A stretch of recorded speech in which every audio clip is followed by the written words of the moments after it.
Nous avons le plaisir d'accueillir aujourd'hui à Radio Envol et quelqu'un de très spécial, je dirais de très spécial, puisque c'est un ancien footballeur international. Et c'est Jean-Baptiste Pierazzi. Jean-Baptiste Pierazzi qui a évolué en Ligue 1, en MLS et qui a travaillé ici au Manitoba avec le Valou FC. Et Jean-Baptiste est passé nous voir aujourd'hui pour parler de sa situation au Canada. Bonjour Jean-Baptiste, comment ça va?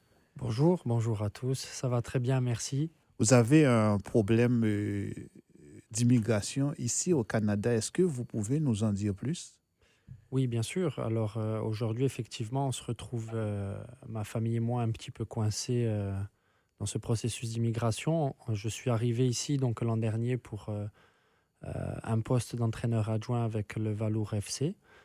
Donc depuis le mois de février dernier, je suis au Canada et ma fille et ma femme, pardon, m'ont rejoint euh, au mois de juillet sur un statut visiteur.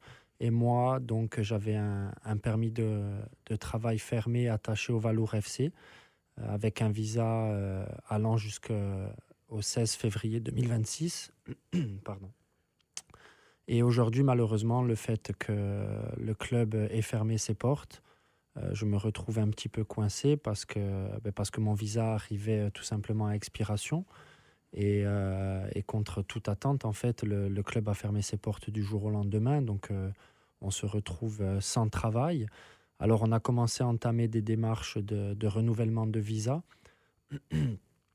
Et c'est là où c'est où c'est un petit peu drôle parce que mon visa a été automatiquement prolongé d'une année supplémentaire, mais aux mêmes conditions que le précédent, c'est-à-dire que je suis obligé pour l'instant de travailler pour le Valour FC, mais qui est un employeur qui n'existe plus. Mhm. Alors voilà, donc aujourd'hui on a entamé d'autres procédures. Ma femme a elle aussi obtenu une offre d'emploi, mais vu qu'elle est sur un statut visiteur pour le moment attaché à mon statut fermé, elle attend elle aussi une délivrance de permis de travail. Donc elle a fait une application également avec l'offre d'emploi euh, sur le site donc de l'IRCC, en fait, à l'immigration, pour pouvoir obtenir une permission de travailler. Mhm. Alors, vous avez une prorogation de votre visa, mais avec le même employeur. Est-ce que vous avez fait des démarches pour changer un peu, pour convertir ce visa en permis de travail ouvert? Alors, ce qu'on a fait, en fait, c'est que voilà, quand ma compagne a appliqué à sa demande de permis de travail, je me suis rattaché à sa demande, en fait, pour pouvoir obtenir un permis de travail ouvert. Et qui pourrait justement nous aider à trouver du travail et à subvenir aux besoins de notre famille. Parce qu'on a aujourd'hui, depuis le 30 novembre, moi je suis sans emploi, ma femme n'est pas autorisée à travailler, on n'est pas autorisé à travailler, on a notre fille qui est à l'école. Donc la situation commence à devenir difficile. Et là, ce qui est fou, c'est que on a tous les deux des offres d'emploi. Ma femme a une offre d'emploi et moi aussi, je viens d'obtenir une offre d'emploi ici. Mais aujourd'hui, on est tout simplement bloqué à cause des papiers. Mhm. Est-ce que vous avez consulté des organismes ici au Manitoba qui donnent des conseils juridiques en ce sens? Alors oui, effectivement, on s'est rapproché de l'accueil francophone où ils ont essayé de nous aider. Ils nous ont même, euh, comment dire, soutenus sur l'application. Ils nous ont fait, ouais, nous ont aidés à appliquer. On s'est également rapproché de Madame Ginette Lavac, la députée Mhm, de Saint-Boniface. de Mhm. Saint-Boniface, exactement. Donc voilà, ils nous ont conseillé tous les deux, en fait, au premier abord, d'appliquer à un visa vulnérable, du fait que moi, j'ai perdu mon travail parce que mon employeur fermait ses portes. Mais suite à ça, on a été averti et le cabinet de Madame Lavac, justement, a été averti par l'immigration que ce permis vulnérable ne passerait certainement pas. Et donc, il fallait absolument faire une demande de permis de travail suite à l'offre d'embauche qu'avait obtenue ma compagne. Et donc, c'est ce qu'on a fait. Et moi, je suis attaché à elle donc en permis ouvert. Et voilà, là aujourd'hui, ça commence à traîner parce que ma compagne a obtenu son offre d'emploi depuis le 31 décembre.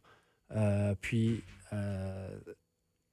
Donc, on a appliqué, pardon, je sais plus où j'en étais. Ouais, donc depuis le 31 décembre et était censé démarrer, voilà, c'est ça, le Mhm, 5 janvier dans un poste à la DSFM en fait. mhm, Et donc c'est pour ça qu'on a même appliqué à un permis qui s'appelle la mobilité francophone pour mhm, pouvoir justement accueillir les francophones dans les provinces hors du Québec et faciliter aux francophones de s'établir au Canada, dans des provinces hors du Québec. Donc on a appliqué à la mobilité francophone et ça depuis maintenant plus de presque un mois. Et donc, comme je disais, elle était censée commencer le 5 janvier. Alors, les gens de la DSFM ont été à l'écoute et ont proposé de repousser pour 2 semaines sa date de départ jusqu'au mhm, 19 janvier. Mais aujourd'hui, on se retrouve mhm, début février et on est toujours bloqué au même point, en fait. mhm. Alors, du côté de l'IRCC, est-ce qu'il y a déjà une réponse ou bien est-ce que la demande est pendante? Tout simplement pendante, oui. Et au début, ça nous disait 200 jours d'attente. Aujourd'hui, je crois qu'on est tombé ouais, à 120 jours. Donc, Mhm, mais c'est beaucoup trop, c'est beaucoup trop long. Je veux dire, ce qui est fou, c'est ça, c'est qu'on est ici, on a déjà de l'expérience ici, on est complètement impliqué dans la communauté. Euh, Ma femme peut travailler pour la DSFM qui, voilà, pourrait aider encore une fois la communauté francophone. Moi, pareil, dans mon milieu, on est des professionnels dans nos domaines respectifs. Mais aujourd'hui, on est tout simplement bloqué. mhm. Donc, mais est-ce que vous n'avez pas relancé l'IRCC parce qu'il y a moyen de relancer si... Oui, justement, c'est ce qu'on a fait et c'est là aussi que Madame Lavac essaye de nous aider. Elle a écrit une lettre, en fait, et demande à l'IRCC de pouvoir traiter notre dossier en urgence. Mais bon, ça fait maintenant 15 jours qu'elle a écrit cette lettre-là et qu'elle a demandé ça. Et aujourd'hui, on n'a toujours pas de retour. Du côté de ces employeurs-là, est-ce qu'il n'y a pas des démarches pour vous aider à avoir vos permis? Alors, moi, de mon côté, ils ont fait ce qu'ils pouvaient. Ils ont fait justement une demande de programme mobilité francophone. Donc, eux, ils ont fait leur part du travail. Après, malheureusement, c'est à l'immigration de prendre le relais et ils ne peuvent pas faire plus, quoi. Ouais. Et pour vous, Jean-Baptiste? Ben moi, mon offre d'emploi, je viens de l'obtenir il y a quelques jours. Donc, je leur ai dit qu'on était toujours dans l'attente de l'obtention du permis de ma femme et moi, je serai en permis ouvert, ce qui faciliterait les choses. Et on est en train de voir, on, réf- on a pris rendez-vous aussi avec un avocat en immigration pour voir essayer à un moment donné de dénouer un peu tout ça Mhm. et voir ce qui se passe.